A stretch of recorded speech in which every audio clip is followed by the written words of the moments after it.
শিৱসাগৰত গৈতো সিদিনা গোটেই মহিলাবিলাকে তেওঁক চুমা বাবা বাবা মাতি আছে। তেওঁ লগতে আছে মোৰ লগত, গতিকে তেওঁ জিকে নিজিকে মই ক'ব নোৱাৰোঁ। মহিলা আইসকলৰ পুঁজি বিতৰণত গৈছিলোঁ, অখিল গগৈ মোৰ লগত আছিল।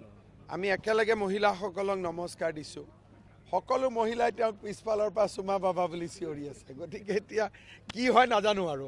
নিজিকিলে আকৌ আপোনাৰ মনটো বেয়া লাগিব বুলি কৈছে বিধানসভাত। মই এইটো কথা কৈছোঁ যে তেওঁক জিকা নিজিকা মই কমেণ্ট একো নিদিওঁ, কিন্তু বিজেপিৰ কাৰণে শিৱসাগৰ চিটটো টাফ চিট। এইটো বিজেপিৰ কাৰণে ইজি চিট নহয়। আৰু মই শিৱসাগৰটো কৈছোঁ, আমাৰ তাতে কেণ্ডিডেটো বেছি, চিটটো ইমান ষ্ট্ৰং নহয়, মানুহো বেছি। এজনে টিকট নাপালে বাকী কেইজনে কি কৰিব জানা টান।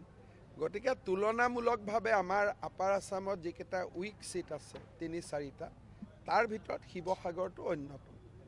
গতিকে মই ক্লেইম নকৰোঁ যে জিকিবই হাৰিবই, এইবিলাক চৰকাৰ আমাৰ হ'ব আৰু, কিন্তু কোনোবা চিট হাৰিব কোনোবা চিট জিকিব, এইটোতো থাকেই আৰু।